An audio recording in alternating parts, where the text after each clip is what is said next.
Baik Bapak Ibu, mari kita satu di dalam doa.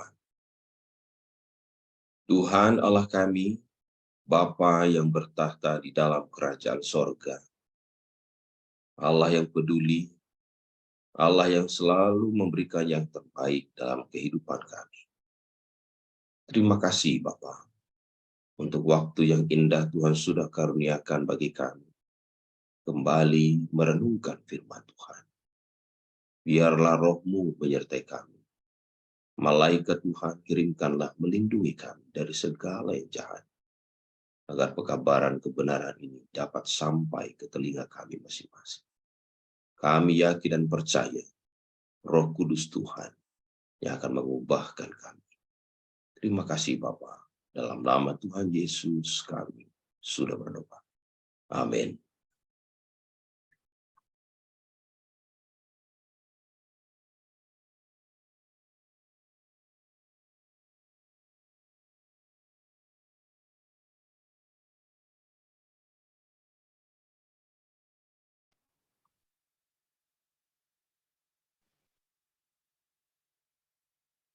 Baik, selamat pagi sekali lagi Bapak Ibu Saudara kekasih dalam Tuhan. Kita sudah tiba di hari yang kedua di seri Minggu Sembahyang yang pertama doa Ibu dengan tema besar di akhir perjalanan. Mempersiapkan diri bertemu dengan Yesus di saat-saat yang paling gelap di dunia. Kemarin kita belajar Tuhan sudah menunjukkan kepada kita di mana posisi terakhir kita, di mana kita berada saat ini, agar kita benar-benar dapat bersiap diri bila mana saat itu tiba. Di kali yang kedua atau di hari yang kedua ini, kita tiba dalam satu tema yang sangat penting, tidak kalah penting seperti kemarin, yaitu kesempatan terakhir. Terima kasih untuk doa Ibu yang sudah memberikan satu kesempatan yang indah sehingga saya boleh sampaikan firman Tuhan ini. Dan lagu pujian yang tadi telah disampaikan, No More Night, No More Pain, No More Sins. Itulah yang menjadi pengharapan kita. Dan saya yakin kita akan diangkat kehadirannya pagi ini.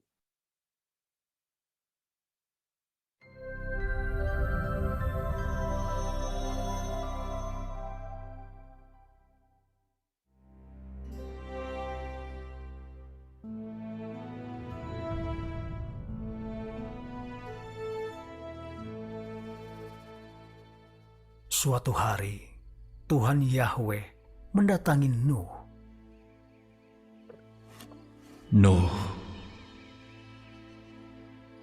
Nuh.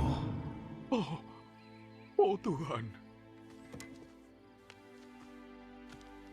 Aku akan mengakhiri hidup semua makhluk, karena bumi penuh dengan kekerasan oleh mereka.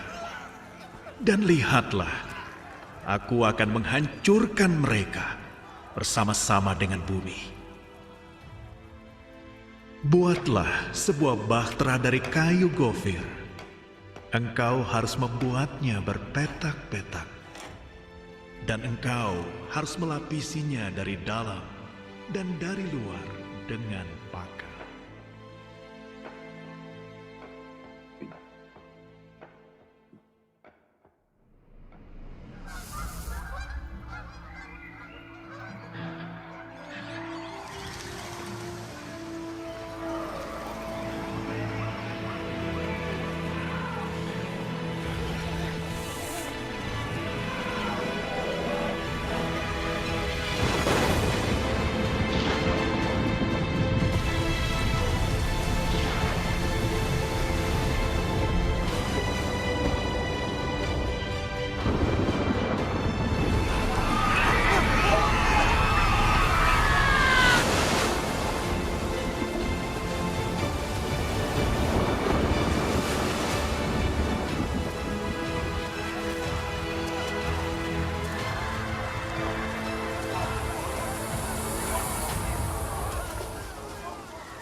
Setelah banjir, semua makhluk hidup yang bernafas di bumi mati. Kecuali 8 orang dalam keluarga Nuh dan segala macam makhluk hidup dalam bahtera.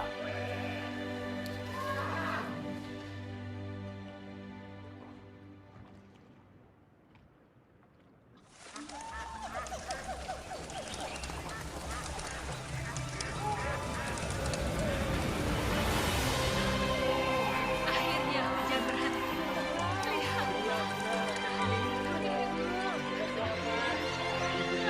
Lihat.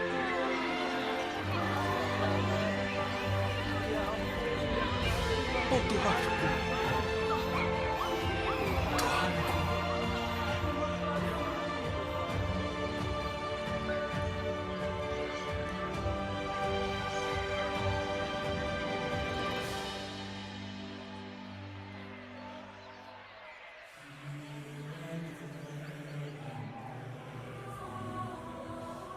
Mereka terus berkembang biak di bumi sampai hari ini.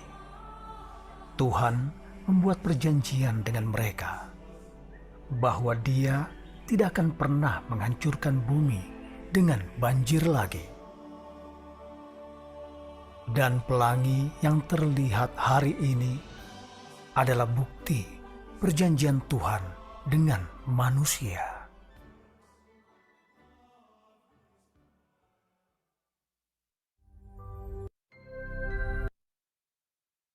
Bapak Ibu Saudara yang kasih dalam Tuhan,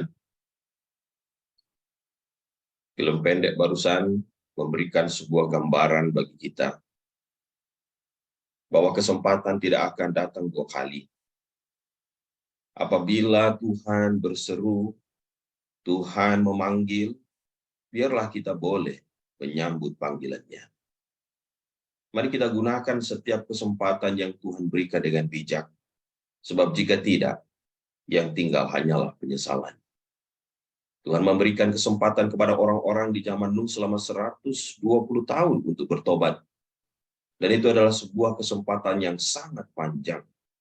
Namun mereka tidak pernah menyambut panggilannya. Pada akhirnya bumi tenggelam dengan air bah, dan sesal kemudian tak ada guna. Penduduk Sodom dan Gomora pun mengalami hal yang sama. Kita tahu bagaimana Tuhan memberikan kesempatan kepada mereka, namun mereka tidak menyambut panggilannya. Tidak ada penyesalan yang datang di depan. Saat ini, saudaraku, banyak manusia lupa bahwa hidup saat ini adalah sebenarnya untuk mempersiapkan diri hidup dalam kekekalan. Nah, berapa lama kita akan memiliki kesempatan hidup di dunia ini? Apakah kita akan hidup selamanya?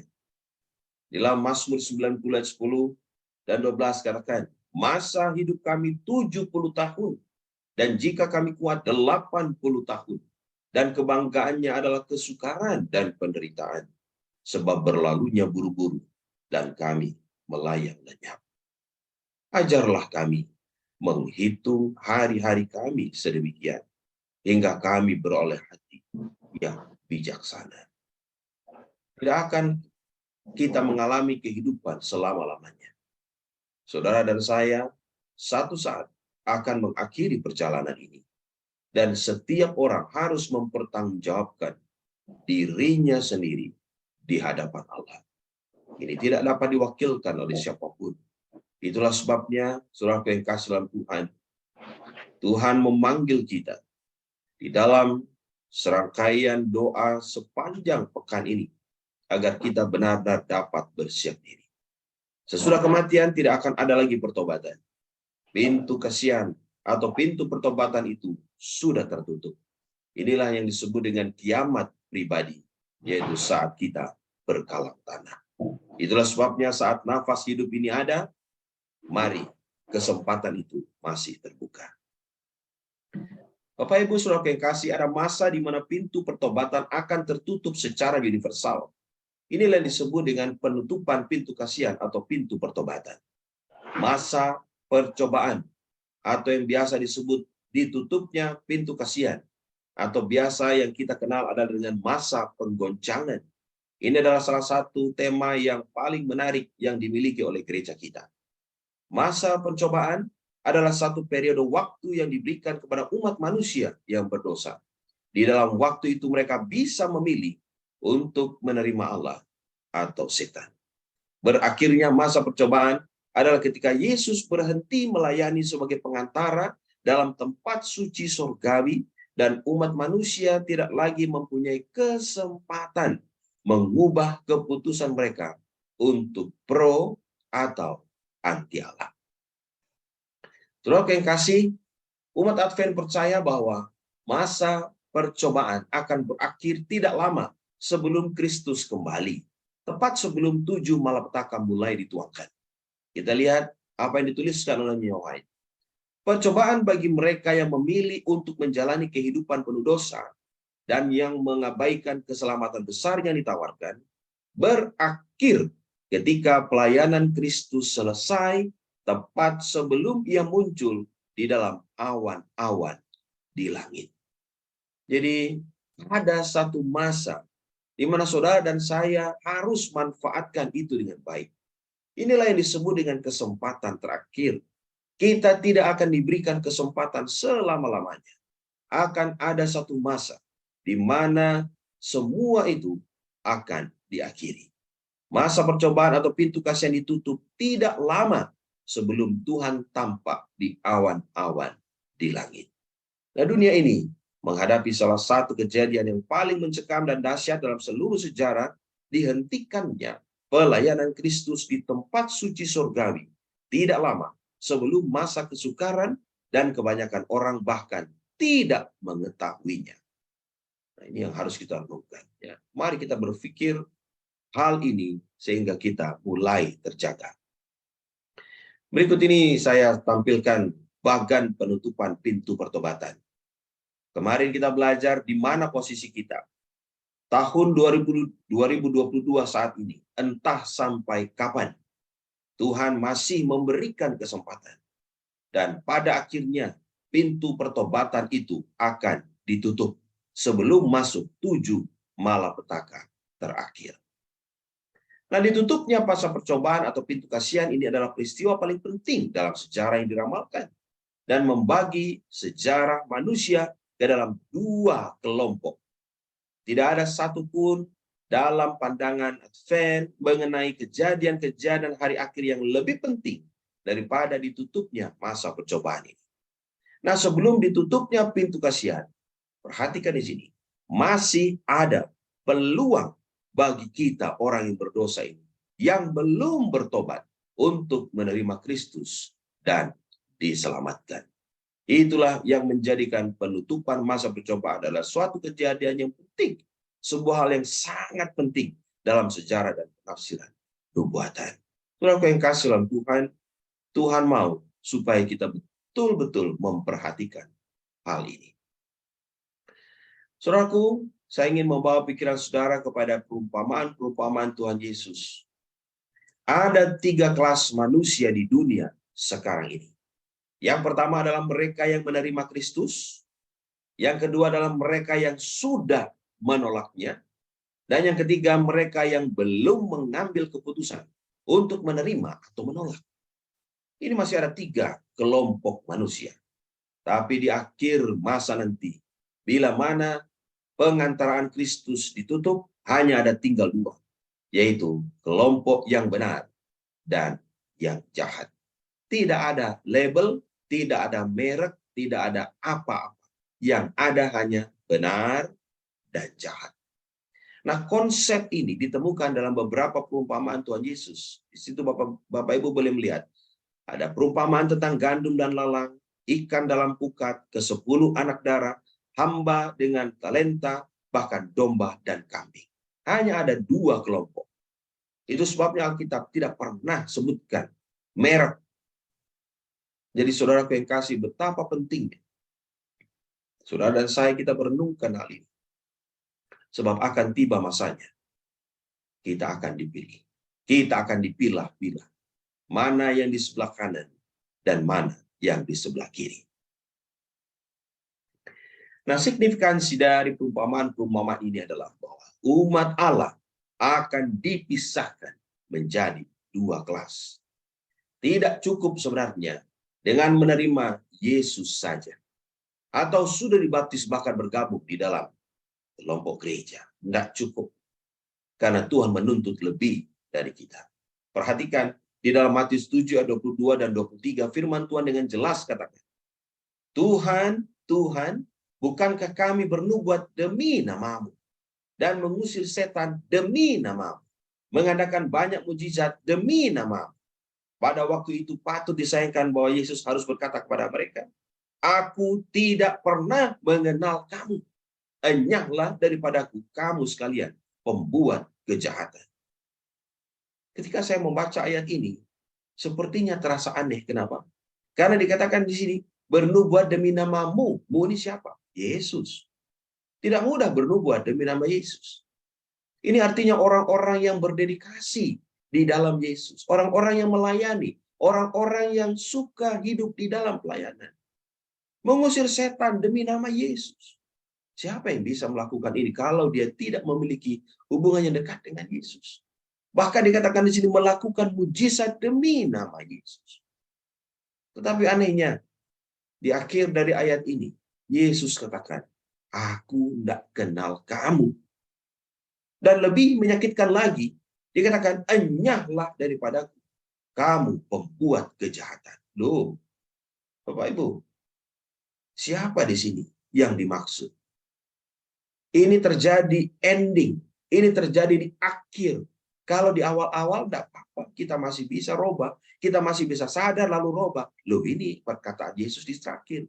Karena dikatakan, semua yang dikatakan oleh Yesus ini adalah perkataan ketika sudah memasuki stasiun terakhir.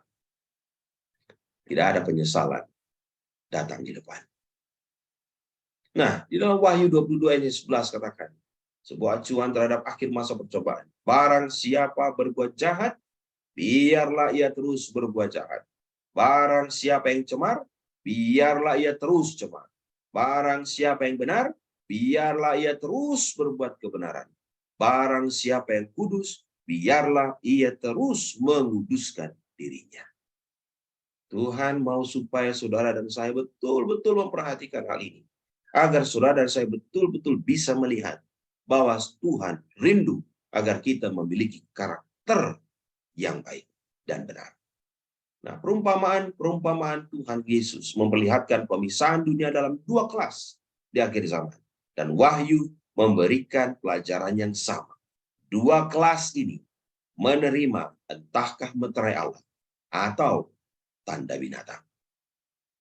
Nah, jika hanya ada dua kelas manusia di akhir zaman, dan jika malapetaka hanya dicurahkan hanya di satu kelas, maka dapat disimpulkan bahwa harus ada perbedaan jelas antara dua kelas itu sebelum pada akhirnya 7 malapetaka itu dicurahkan. Dengan demikian, penutupan masa percobaan jadi pemisahan yang baik dan yang jahat ke dalam dua kelas itu harus terjadi sebelum 7 malapetaka itu dicurahkan. Tidak lama sebelum Yesus datang. Nah, ini dia bagannya. Jadi, saudara yang kasih, kita tidak tahu sampai kapan yang saya cetak merah ini akan berakhir. Ini waktu kita sekarang ini. Dan saatnya akan tiba, bila mana yang baik dan yang jahat itu akan dipisahkan. Dan Tuhan sudah akan datang. Nah, sekarang mari kita lihat. Ada dua hal yang harus kita ketahui tentang pintu kasihan yang tertutup ini. Yang pertama, penutupan pintu kasihan atau pintu pertobatan merupakan proses yang panjang ketika setiap orang di seluruh dunia membuat keputusan akhir mereka tentang kebenaran yang akan memeteraikan nasib kekal mereka.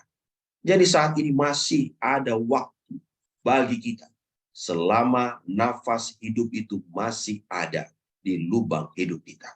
Tuhan mau supaya kita gunakan kesempatan terakhir ini dengan sebaik-baiknya. Tidak ada yang tahu sampai kapan kita hidup. Yang kedua, penutupan pintu kasihan ini akan terjadi ketika Yesus menghentikan pelayanan pengantaraannya di tempat suci di surga. Kita akan jelaskan lagi. Kita tahu bahwa meterai Allah diberikan pada penutupan pintu pertobatan bagi umat yang benar, dan tanda binatang diberikan kepada mereka yang jahat. Setiap orang akan menerima salah satu dari tanda ini, tergantung dari keputusan terakhirnya mengenai kebenaran. Tuhan mau supaya saudara mendapatkan meterai Allah yang hidup itu. Dan itu tidak instan. Itu tidak didapat di akhir nanti saat kita mengambil keputusan terakhir. Saudara dan saya harus memulainya sekarang. Itu makanya dikatakan kemarin, saya tegaskan berulang kali. Jika saudara dan saya ingin memiliki hubungan yang dekat dengan Yesus di akhir zaman nanti, itu hanya bisa didapat jika saudara dan saya memiliki hubungan dekat dengan Yesus di saat ini. Yang jelas bahwa supaya orang yang benar menerima meterai Allah dan diselamatkan, Yesus masih melayani sebagai pengantara di tempat suci surga pada waktu mereka membuat keputusan akhir mereka untuk tetap setia kepadanya. Referensi terhadap pekerjaan penerbitan kita akan menunjukkan kepercayaan kita bahwa orang-orang benar yang masih hidup akan menerima meterai Allah sebelum pintu kasihan ditutup. Kita lihat di sini. Penubuat dengan jelas tekankan bahwa meterai itu akan diberikan sebelum ditutupnya pintu kasihan. Penutupan masa percobaan sebagai suatu kejadian dahsyat dalam sejarah akan terjadi bila Yesus menghentikan pelayanan pengantaraannya. Dengan demikian, penutupan masa percobaan adalah sebuah proses dan juga suatu kejadian pasti di masa yang akan datang. Yesus tidak akan menghentikan pelayanannya sampai setiap pilihan sudah dilakukan. Ini sebuah kabar baik bagi kita. Jadi kita tidak perlu khawatir. Kenapa? Karena kesempatan itu masih ada. Selama kita boleh menumpang di atas dunia ini, Tuhan masih memberikan kesempatan bagi kita. Nah, berapa orang akan membuat pilihan akhir mereka mendahului yang lain? Di dalam SDA Bible Commentary jilid 7 katakan demikian. Saat pengadilan Allah yang memusnahkan adalah saat belas kasihan bagi mereka yang tidak berpeluang belajar tentang kebenaran. Dengan lemah lembut Tuhan memandang mereka. Hatinya yang penuh kasih tersentuh. Tangannya masih dia rentangkan untuk menyelamatkan. Sementara pintu tertutup bagi mereka yang tidak mau masuk. Kita lihat sini. Saat ini bisa jadi pekabaran kebenaran masih belum sampai kepada beberapa orang di luar sana. Penubuat dengan jelas katakan itu urusan Tuhan. Dan Tuhan masih memberikan kesempatan. Dikatakan Tuhan berbelas kasihan kepada mereka. Tapi apa jadi dengan mereka yang telah diterangi? Tuhan katakan, pintu akan tertutup bagi mereka yang dengan sengaja menolak. Tidak mau untuk masuk. Lihat ini, yang saya cetak merah. Pintu pertobatan masih terbuka, artinya ini masih proses. Dan manusia di mana-mana akan membuat keputusan yang terakhir. Tuhan memberi kesempatan yang pada akhirnya deadline-nya yaitu ketika pengantaraan Yesus berakhir. Inilah pintu pertobatan secara universal. Menjadi pertanyaan berikutnya, ini keputusan siapa? Penutupan pintu kasihan ini keputusan siapa? Keputusan Allah atau keputusan kita? Ya. Banyak umat Tuhan yang saat ini merasa ketakutan bila mendengar berita ini disampaikan. Sebab kita khawatir, mungkin saja kita masih kurang cukup baik apabila Allah menutup pintu pertobatan itu. Atau bahkan masa percobaan ditutup, kemudian kita menemukan satu dosa yang tadinya kita tidak sadari. Ada orang yang bertanya kepada saya, pendeta, bagaimana kalau seandainya nanti pintu pertobatan ditutup, nah, Roh Suci sudah ditarik, dan saat kita tidak lagi bisa apa? Bertobat. Tiba-tiba ingat, ada satu dosa ini, dan kita belum akui. Nah, ini yang harus kita renungkan. Sebenarnya, ini harus menjadi pemahaman kita bersama, bahwa kita tidak akan sampai di titik seperti itu. Ya, kenapa? Karena Tuhan akan memberikan sampai detik terakhir. Kita akan mengingat semuanya dan menyelesaikan semuanya di hadapan Tuhan. Jadi keputusan ini sebenarnya bukan keputusan Tuhan. Ini murni keputusan kita, kemauan kita. Penutupan masa percobaan yang sesungguhnya ketika Yesus menghentikan pelayanannya di tempat bait suci sorga semata-mata merupakan pengakuan Allah bahwa semua pilihan akhir sudah dibuat dan tidak ada orang yang tersisa untuk memutuskan mengikut Yesus. Tidak ada yang tersisa untuk dipertobatkan. Penutupan masa percobaan atau pintu kasihan sama sekali bukan keputusan Allah. Penutupan itu adalah pengakuan Allah tentang keputusan kita. Keputusan kolektif dari seluruh ras manusia. Jadi pelayanan Kristus akan tetap terbuka sampai orang terakhir, perhatikan ini, membuat pilihannya sendiri, lalu menutup pintu kasihannya sendiri. Yesus tidak akan menghentikan pelayanannya selama satu jiwa masih ada yang belum mengambil keputusan. Jadi jika saudara dan saya tidak menginginkan apa-apa lagi selain menghabiskan kekekalan di sorga bersama dengan Yesus, dan jika kita memelihara hubungan kita dengannya dan berbuat yang terbaik untuk melayaninya, maka ia tidak akan menutup pintu kasihan itu sampai kita siap. Bapak Ibu lihat gambar yang saya tampilkan ini. Pintu kasihan itu ibarat pintu loket. Orang ngantri untuk masuk membeli tiket. Dan begitu saudara sudah tiba di akhir, tidak ada lagi yang ngantri. Artinya tidak ada lagi yang berminat untuk masuk, pintu kasihan itu akan ditutup. Nah, Tuhan sangat baik. Jadi jangan dikira sementara kita ngantri di tengah-tengah, tutup, maaf, tiket sudah habis, tutup. Tidak begitu. Jadi Tuhan tahu bahwa setiap orang bergumul. Dan itu sebabnya dia sabar menunggu kita. Dan kesabarannya itu, inilah yang disebut di dalam firman Tuhan dengan penundaan. Dalam bukunya, di Kemenangan Akhir disebutkan, mengapa ada kejadian di tanggal 22 Oktober 1844. Mengapa Yesus datang di tanggal itu? Lihat. Orang-orang belum bersedia untuk bertemu dengan Tuhan mereka. Masih ada pekerjaan persediaan yang harus mereka laksanakan. Masih ingat peristiwa kekecewaan besar Bapak Ibu di tahun di tahun 1844. Dikatakan mereka masih ada pekerjaan yang harus diselesaikan. Nah, ini aneh ya. Kenapa? Karena kita tahu bahwa mereka ini adalah orang-orang yang mengalami pengalaman spiritual yang sangat tinggi. Sehingga mereka bisa tahu, menurut nubuatan mereka sudah hitung-hitung, Yesus datang tanggal sekian. Tapi tidak datang. Jadi apa sebenarnya persiapan yang kurang dari umat Tuhan ini? Mereka yang hidup di atas dunia ini pada waktu pengantaran Kristus akan berakhir di tempat kudus di atas, akan berdiri berhadapan dengan Allah yang kudus tanpa pengantaran. Jubah mereka harus tidak bernoda. Tabiat mereka harus dimurnikan dari dosa oleh percikan darah. Melalui karunia Allah dan usaha keras mereka, mereka harus menjadi penakluk dalam perang melawan yang jahat.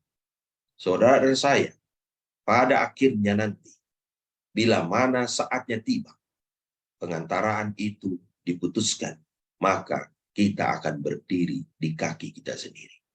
Jadi yang terbiasa menitipkan pesan, kalau ada orang atau temannya berangkat ke gereja, titip ya, doakan saya ya. Dia sementara di rumah lagi enak-enakan, nitip keselamatan. Bagaimana bisa? Sementara penghakiman, pemeriksaan berlangsung di sorga. Sementara dosa-dosa orang percaya yang menyesali dosa-dosa yang dipindahkan di tempat kudus, akan ada pekerjaan khusus pemurnian untuk membuangkan dosa di antara umat Tuhan di dunia ini. Dan White berkata, kalau pekerjaan ini telah dilaksanakan, pengikut-pengikut Kristus akan siap bagi kedatangannya. Dan saat ini, saudaraku, sementara imam besar kita di sorga mengadakan perdamaian bagi kita, seharusnya lah kita berusaha menjadi sempurna di dalam Kristus. Sekalipun hanya melalui pikiran kita kepada juru selamat, kita tidak boleh dipaksa untuk menyerah kepada percobaan. Setan mencari di dalam hati manusia beberapa tempat di mana ia dapat berpijak. Keinginan-keinginan berdosa dimanjakan oleh mana pencobaan-pencobaan menunjukkan kuasanya. Kita lihat, setan tidak akan tinggal diam. Dia akan berusaha sedapat mungkin membawa saudara dan saya untuk lebih dekat kepadanya. Sementara di surga, Yesus berusaha sedapat mungkin menjadi imam besar terbaik bagi saudara dan saya. Masakan kita akan berleha-leha? Masakan kita tidak menghargai pelayanannya yang besar ini? Kristus nyatakan, sebab penguasa dunia ini datang dan dia tidak berkuasa sedikit pun atas diri. Setan yang tidak menemukan sesuatu pada anak Allah menyanggupkannya memperoleh kemenangan. Ia telah memelihara perintah-perintah Bapaknya, dan tidak ada dosa di dalam dia yang dapat digunakan setan menjadi keuntungannya. Yesus menjamin, jika saudara dan saya berkiblat kepadanya, jika saudara dan saya bergantung penuh kepadanya, dia pun dapat memberikan kemenangan kepada setiap orang di antara kita. Inilah seharusnya keadaan mereka yang akan berdiri teguh di waktu kesesakan. Saudara yang kasih, sekali lagi Nyonya White menyampaikan tentang peristiwa kejadian akhir zaman ini. Umat Allah harus dengan sungguh-sungguh berusaha memperoleh kesempurnaan tabiat supaya bisa siap menyongsong konflik akhir di bumi. Dan kita tidak tahu, seringkali kita bingung bagaimana kita mencapai kesempurnaan ini. Saudara yang kasih, Tuhan masih tetap campur tangan dalam kehidupan kita. Jangan dianggap bahwa saudara dan saya berjuang sendiri untuk memperoleh kesempurnaan. Tetapi perhatikan yang saya cetak kembali. Problema Allah adalah bagaimana meyakinkan kita umat manusia yang bandel dan kepala batu ini bahwa kita ini salah. Namun kita begitu yakin bahwa kita benar. Paling sulit untuk membangunkan orang yang tidurnya sudah kebangetan. Orang bilang katanya tidur mati. Coba lihat, banyak orang yang akhirnya kelewatan. Harusnya berhenti di stasiun A, dia harus berhenti di stasiun yang terakhir. Kenapa? Karena tidurnya kebangetan. Nah, banyak kali kita pun begitu. Tuhan membangunkan kita setengah mati karena kita ini kepala batu dan sulit sekali untuk diluruskan. Kenapa? Karena kita menganggap ini sudah benar dan itu yang paling susah untuk dibenarkan. Peran Allah dalam keinsafan adalah memperlihatkan dosa-dosa kita kepada kita. Jadi apa peran kita? Mazmur 139 katakan, selidiki aku ya Allah, kenallah hatiku, ujilah aku, kenallah pikiran-pikiranku. Tuhan mau supaya kita mawas diri. Pemazmur memberikan gambaran, Tuhan, uji saya, lihat saya Tuhan. Kalau saya salah, tolong ingatkan saya. Ini orang yang rendah hati. Tapi ada banyak umat Tuhan yang tidak seperti ini. Tuhan bisa menolong kita kalau kita mau. Nah, apa kekhawatiran umat Allah? Beberapa orang khawatir bahwa kemungkinan tidak semua dosa yang harus mereka akui dan atasi terpikirkan oleh mereka sebelum penutupan pintu kasihan ini. Mereka takut bahwa masa percobaan akan tertutup dan kemudian mereka baru menyadari ada dosa yang belum atau tidak diakui dalam kehidupan mereka. Ini sebenarnya tidak perlu. Seperti saya katakan di awal tadi, Roh Kudus akan mengantar ke pikiran kita dosa yang manapun yang perlu kita ketahui. Dan dia akan melakukannya di saat masih ada waktu tersedia untuk menyelesaikannya sebelum penutupan pintu pertobatan ini. Jadi Tuhan terus berkarya dalam kehidupan kita. Nah, langkah berikutnya, setelah saudara dan saya, kita menyadari kekeliruan kita, Tuhan menuntun kepada pertobatan. Memang kita bisa lompat ke dalam sumur sendiri, tapi kita tidak akan bisa keluar tanpa bantuan. Adam dan Hawa juga lompat ke dalam sumur dosa sendiri, tapi mereka harus dibantu supaya bisa keluar. Demikian juga saudara dan saya. Mustahil dengan kekuatan sendiri kita melarikan diri dari lubang dosa yang dalamnya kita terjebak.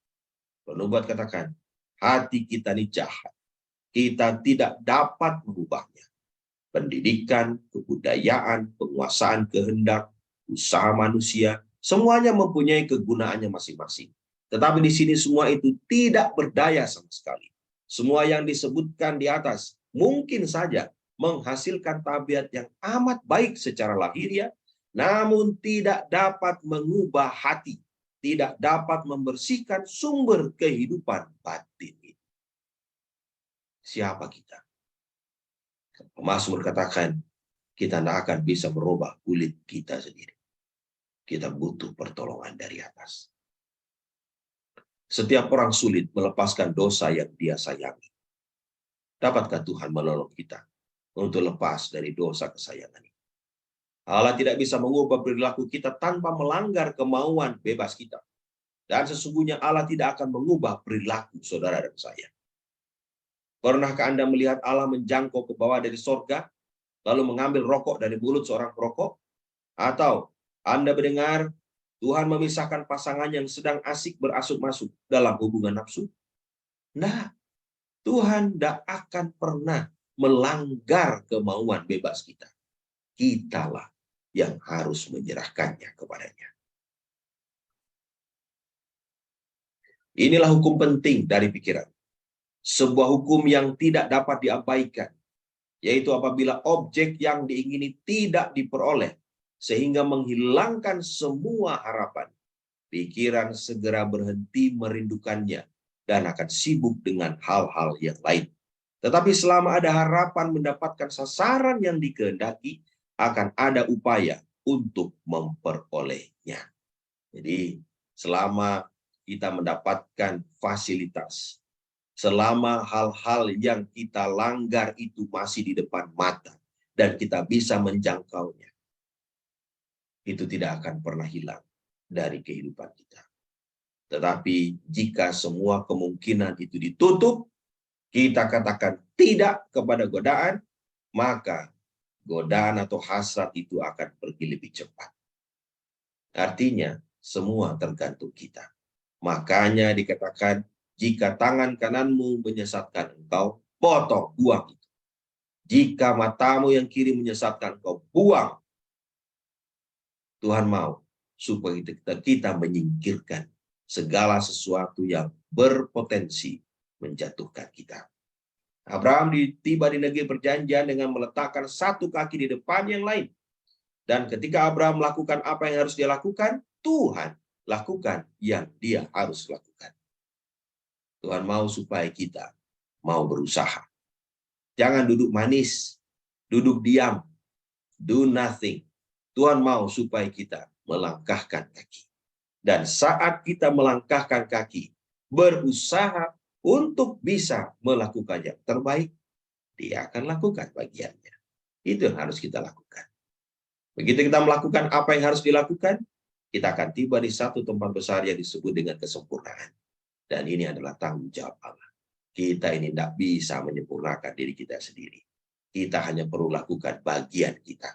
Dan saat kita lakukan bagian kita, biarlah dia yang akan membereskan semuanya. Campur tangan Roh Suci itulah yang paling penting.